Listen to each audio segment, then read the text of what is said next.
As a ora na manfo susu say prosecution said en kompeso mo hu no by now no ache because as at February na honorable Gertrude akwasa time no ye member of ora no kase o say stolen ejapade ni sika ne niama ne ye kogegea anya hwe $21.19 billion in Sabeka and up till now February ABC July 5 months aba Ghana fonche den hu prosecution, so to speak, proper prosecution, and you invite we Yoko, you invite we OSP as an invitation now, but not a single prosecution has started. No, sir, one be a name and I'm out in war. Say so, just here. Into a just here with investigation. Okay. And now the air cost so actively so. Who say Attorney General no be brief and say investigation we say Nadru, say Nadru. And you know, there is no shortcut in Zadian. Okay. Say and now no so ne day no, you can't make it 36 hours, 24 hours yeah. And until media make us be satisfied with the rate here. Now opponent kasi bibia ahye da ni wo enti na ora but e be wie no na che say kenken kwa fi say ora yi o hye ni dwumadi ase kura before president e ba akonwa ne so omunye din adan na invite obi ana o man ko transform say yempre so omo for so kwan as a harassment and witch hunting na Ramakai Kweku Kasa Kakra. Okay. Tommy Aure one Tom. This is what Tommy Aure today. Yes, I can't. Actually, dear, today, but yes, hey, Burufoni be profane,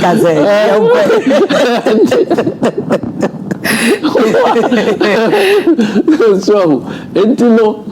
I don't know what's the contempt. Okay. Yeah, for be as I say, Munyano now the demonstration akushia 90 years old. Among Casa Munyano, say as a more tatan for phone when uncle for more. Na tata no the investigation. One more cause you are up to me chibum. That's how boku you are no first. Okay. And until another. Atata no say a chini pano and Sunny Abisano na. Okay. As 1 year investigation and pano to the fear, see and Conify and Cocheno, open I see a friend by Bia, or friend as a Mujano. How do you then investigate? Okay. And the investigations must happen. All right. And until Nameno, yeah, one more, ye friend one more. Now, one day, say, to me, I said, look at them, if you say. Se menye bone na ye frame me babia e bia ana amamfo keka nsem gu me so bi kura na memente. Okay. Enti ya frame no ya ma me opportunity say bibia minim no meka na emra public na amamfo hunu say e bia so obi wa adwen bi say e de we ato so a e de say enye sa nete yeah utimu fita say enti amwanku tama omode obi dan eto me so wo Kumase nom ne ade wasi abrosan si waye no nya ban bia na chi mi o me na me call court. Okay. Some person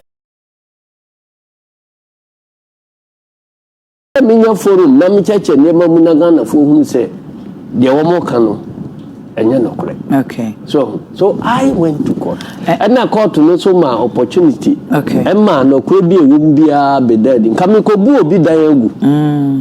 Because yes here media. And I'm say dan ya media. Wo fi ewu aso so nkasa. Ye kope dan ho nkrata so wakoyi akosie ayentimi nya nkrata no ba bia. Na amamfo bus kura efie na anim kura e say all the general mosquito bus stop. Kumase fu nyina agiade. And I'm sure okay say dan no ya media de akeme fo misimu dan na me am pese me bugu na me si de yetenten chen no me fom rabia na mo se mo fom rabia na mo ko ha excavator se mo ko busa afie no e ho na fie wura no pie ye odin krata ba ya e ko court ma okodi fo sa sika no na me ka se me nsaka me de be si dan wo ba bia na bus no gina ya si bonje na mosquito bus stop proto wo me si dan ma twira ni mu kwasi abinti so de be ya obia de be ye adisua. Okay. So now in our political life, wako yokoda. Yes. Wako hoda. Mako hoda nye me nko ho se omo na invite me. Me di nipa akọ hoda. Okay. Enti wo de yoko fo mfre oda. Invite oda. De enti amebusa osa no. No obi ka kire me se yoko kono enye pete se de awu kana na hu no. Bi o ha ye be fro ye si obra anopa nondu. Obekono akotena ho. Wote wa ebi o akane anyo, bi on so akane awo. Wote wa na omaba. Oh, masa akwaba. Na obi na fro okay nipa no ba okay we'll come and see you no mko sa ase ya nya wo hwe na so de ye do be famu ya je wo fon ya je bibia ntu ti wo se sisiri tintin enti enye pleasant sa de no nti na bia eye omo se amu haye me ne o ya adwen ya but enye ni solution ne se ye me enfre obi awo ana ofre obi ayi manema yenya mfre obi akora no wo mo akọhọ aba wo mo hu sintwai wo ho no esese ye national conversation okay ne ka se kwan be ne be fa so akora yokofo adwuma yim okay se me ma fa bi mu wo police headquarters ho tem a ye che me chairman Hopeson Adorye okay any tem a wo mo che me deputy general secretary Kwaku Annan etimi ko tena ho saa ye misai esi we esi I mean we pebel kura esi they say we na gise mu we step out those are things say national conversation no me ka say ya chi nipa bi ejina ho saa da no oni ho it must be things ya say ka ho asem ne kura no mu ba o de kofra say because say ukọ ho aye ye o say nti no ene obi adibone kura ye mane nko no that there are two different things Southmas nti no me de conversation bi a ebeba about kwanya wo mo fa so investigation no e bi a emfa democracy kwan so ne ade bia wo de ba me support am ya hwehwe mu ohun se kwan we wo de nipa fa so se ya enye enti ene de se obi wo ho ne obi ni ho ne kwanya ese mo fa so ye modwumani ye nkura mu because Ghana mrache say you are not you are innocent until proven guilty enti wo de measures bi e punish nipa no wa bra unyanya they say who say oh you're guilty that is wrong and it must be a conversation me prepare say you be have but any solution you say we invite me say me nko we invite me nipa me say mo man nko that one there that's not the so we okay with Orani auditor Attorney General Jumedi na OSP DNSO just another or the ibimu kane NPA penyini ni pango tribi kane ho a omo prosecution or chassis ebinu makase OSP kasa yesi hey wan kasa yesi hey anope kura me hu se openi ba ko say I don't trust you yi Papa Tony was say I don't trust you me trust you OSP who OSP adwuma say you trust the OSP position about OSP free tama appointee comrade Martin Amidu Besine tama ye law no parliament munim me say powers ya SSA wo munya na wo mugina so ediye wo adwuma no wo munni sa powers no enti no menko a nka OSP no ye create another institution man yes adwuma no ebeboa ye na there are things that we must change in our constitution because say prosecutorial powers ya ye de ama attorney general nko no a obi bia obeye prosecution bia wo man mu bia gi say the attorney general so no ho no e problematic say constitutional review ye hwe ho ye ye ho adwuma say because if the attorney general will remain a minister of state under a certain government say wanya attorney general ono ankasa who gina ho a protecting the dignity and say oye yina say oye partisan ya ono party a owo mu oye minister wo mu no ebe no den so bitimi ama go ahead say and prosecute two ministers I mean case obi etisa there are few people are obetimi agina ho okay no aka say we there wrong is wrong yenya but system no say no you correct ya we hear discretion bebre. Okay. And until no me make say OSP a we be you need the say so of Attorney General and we're beginning prosecution. No. I have a big problem there. And you know that I still stand by that. In certain my opposition and your power I still stand by that. So what problem with the office no? What the about, way it is structured? What about hands and resources now money officing? Say structure no nya. Since you say man can have that, I repeat it say Okofa the best pilot. Ewo we are say. Now the name better taxi we say Oma taxi no too far we go everything yako. Because structure now kasa nye design to say it may fly. Okay. And irrespective of nipa or better can or limited by some structural defects. Okay. So and untino yen structure now there other things here we are not utilizing them enough. Okay. For instance, sa ora asemi ai kukoso na ade. Have we looked at the office of Auditor General properly? Any powers here or to help fight corruption and to facilitate recoveries? Civil society for our court. Ama court, Supreme Court rule say the power of surcharge is valid. Auditor General itimi issue. Okay. Intitama yehe abai adwuma wayi mu a egu ho we ye discuss sika we ya dan no kwanta ya yen say Auditor General no wotumi say wotumi ka say wo sika we fa wunsam enu nti no ma say charge o kotua say wo Auditor General why ready so obey say adwuma no te say nkane na dom level or start here na o mo pam no free way say wo obi a otisa no wo Auditor General's office ya nsem no bebre wo ho a enko delay say. Okay. Because you audit ya o say masa tuase. Okay. Tuase wa o feel say yes sisiu no wo mom na obekọ court. Okay. In the case no delay na e delay wo delay enya aban delay.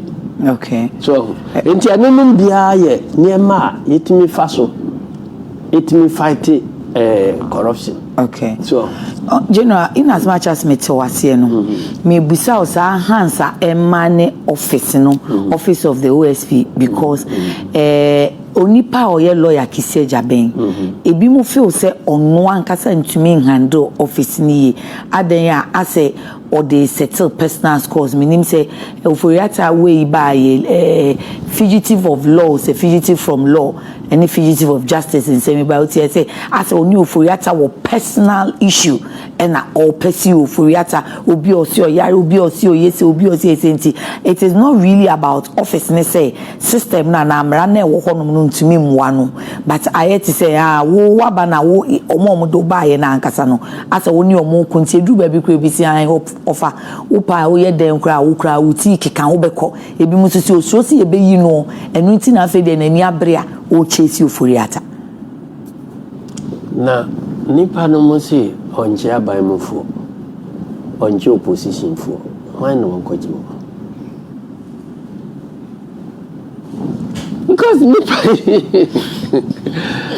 within the limitation of structure no me say the obetimi aya no ogusu ahoye no na it doesn't lie in obi mafu say or settle personal scores so settle personal scores mama ni no court ni ehunu say na say ma o kanu ye no kra na ye no kra na ka say me ma na o settle personal scores so that is not the way to go. Okay. And no court na beka say the way nyina no enimra mu jano manenko na fi wako gina ho say uyu su sa office no settle personal scores enti na wo chemia na enyina so obi ani so but your mama say issue sa fugitive of justice or Ofori Atta so no say be me wan say enya me wan say obi bia ye twena abamra nim de me support to so for Atta no only obi a wayira obi o se me call hospital wasere kwan wayira asen kan onyira asen ko ha oyare o kwa yarehwe na sa yarehwe no e wo ho mra yeah mo na mo ye lawyer fo me nye lawyer me ye law akaya no general ka so kwa na ye witi me so be ya ba me ye law akaya no ntino semrana odi kase o twena ba no eye wrong wa he ne ekokan enye court ho a mo ka no court ho okay so I don't think me de mo kofu bi edru ba bi dia ese ye be camera edru ba bi a ese ye camera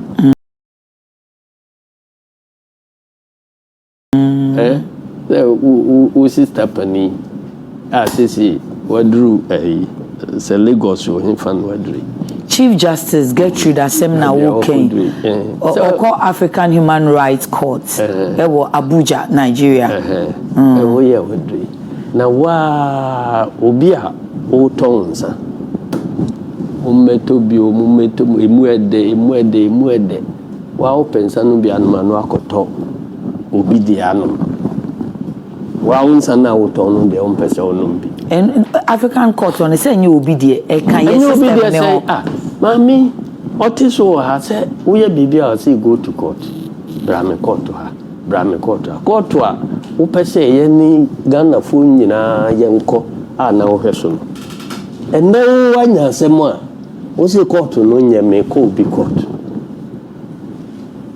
ento obu ye say na you obi tamo a o ka say ye mra no na nya obi court say nsem ya o ka ho asem mo nyina na yate yesra de ne yedi aye nku te ye den na afa kusie koti bi sra ye si hey general me so na bu ba ko na ko say the court no na o hweso no na ye etese Ghana fo nya mugidie ani ana dabi se ani dia ade na ono ankasa na otiso no ono ni mugidie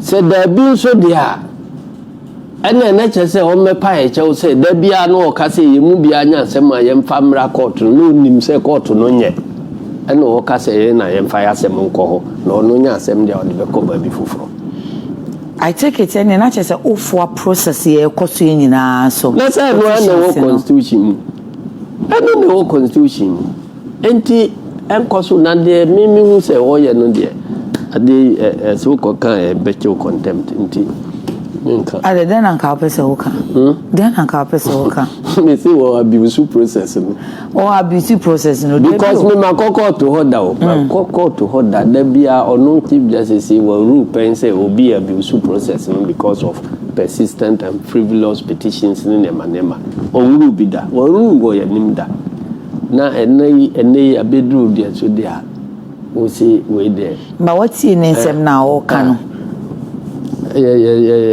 so fu bi na ne ma me wu ye na se ayi da bia obi wu a se wa ye de Sofia se ni sa ofiri notie mo nsan ko notie no asa guso na obi enso a o se o munya na owo ye mfaso ma ye Christopher na yi nyina ya te ase okay afi ni ma me ko wu ya se mo mfa Sofia ma so fu na onye on ka se ni ma me free notie mo nsan ko ni notie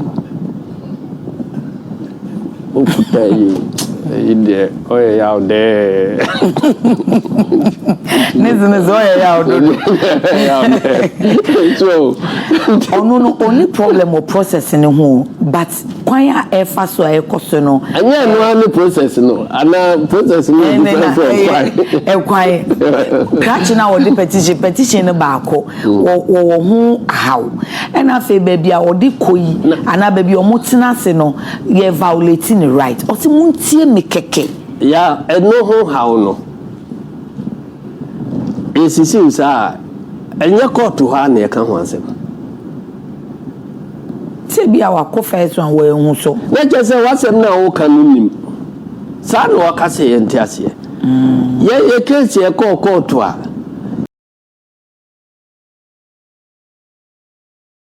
yes Electoral Commission wahwe election so oman ne ball pa watu sika ya oman na tu sika wa hwe yi so bebu akonta kekese kwan we so na me fa so a results no ye sei because one kasa wo ha say results no ye sei adecha o mistake aba aye sei adecha mistake na sei chire kwan ya fa so the chief justice in the case oni merabia anse no say ye ne ayabo no pa no Ghana fo ayabo no pa no oba be chire kwan ya fa so ye adwuma no chire nti opa no oba onkoni ba bi so kan yakoshipo sapo no na da ho no ya anse yakotena fie because the court to akan okay nti se wo so de duru su na se the court to akan ni a ade na wo de wo be ka se we de yinkwan de o ya de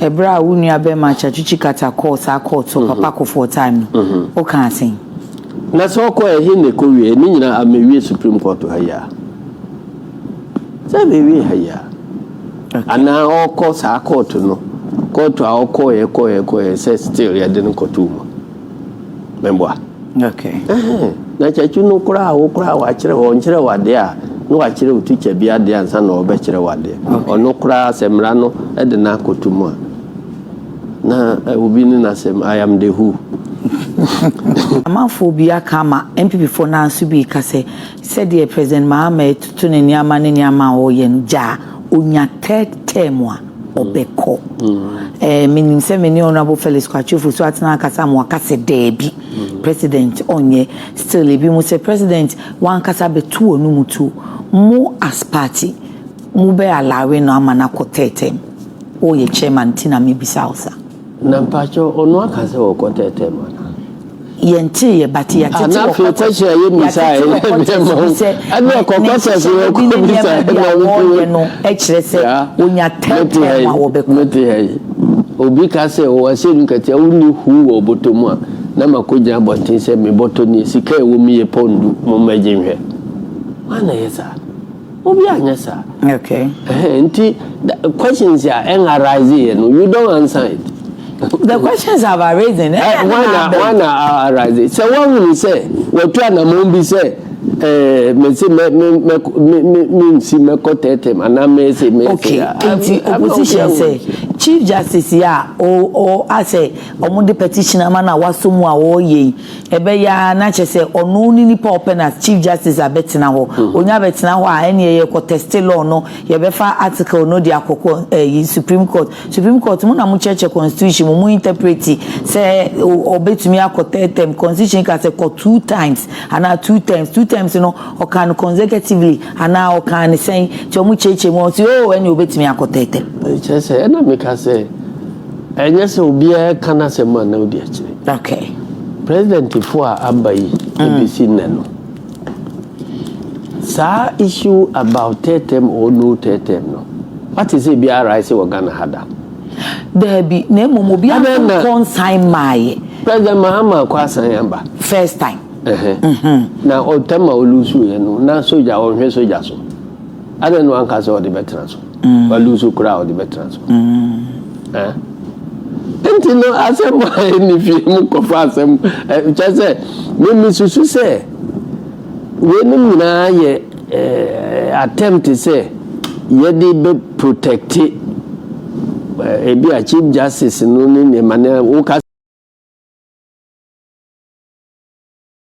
se we nye na djuma yie se ye be makwa no ahim se onye na djuma yie a onko na foforo mra no ye se bi enti a wo ka sa ne se ope we ya ye we I mean I don't see it okay because sa argument no eno ntimi defend Chief Justice is a court we anan committee be ka se wa ye bone okay so tiache alright say Electoral Commission for Ghana for nyina gitum te said de me gitum say omunye fit for purpose na ye pam omo wo be ka say ye pam omo na ye de fofora ba obema obi akotete mana bibibia is no argument eno ntimi and stop that thing now still me susu say democracy we no has been sick for some time now in Ghana for woman ni enya adwen na omunta yachi na yem correct and reset state institutions no ntimi nye na dwuma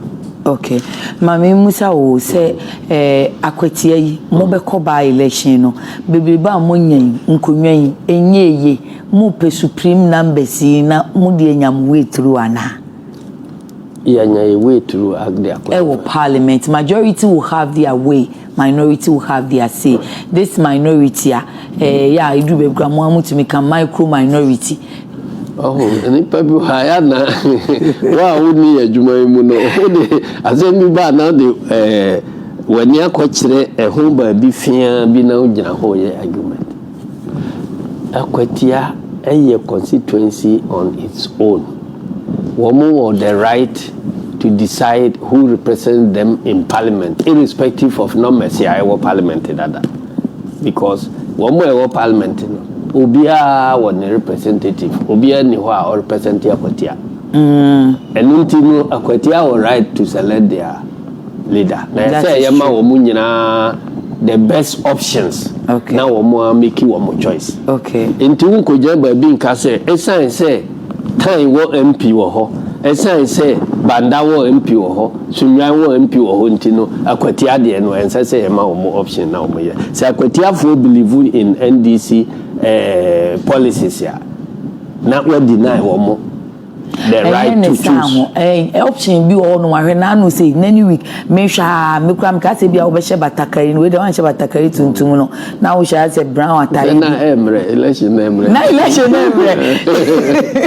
It's na mo me kura me say general ho muti ai sa baby asemi si em say ofri wan che na de si me free em say me di kan ko ho free ma bi say obia say obibia ye kama presiding officers obia ni anje na me free ho enti me free honoana me koshia MPP candidate no Akua free Akua okay enti me share Akua wo another no me chia no na ma hu se na nimu nyefe oh enti later na me te say esi BBSC wo ho another baby amedika yakọ yeah you know enti na obi abisa me a mintimi nya eyewitness account me say wa wo see election year me so chema wa na nkase we de me di ja nkwala ama nkwala yakohwe enti adechia Akwatia isu say omunya declare ni vacant na mu by election baso a eno so begina makwa nanti wo na January nya ko nanti wa say ne na just election enye bete enye mere say de wo ka emere de tena fie na nkwala ne nkohwe so person me suma na koye majuma no dia metima atre na me to be a politician you know Sammy majuma no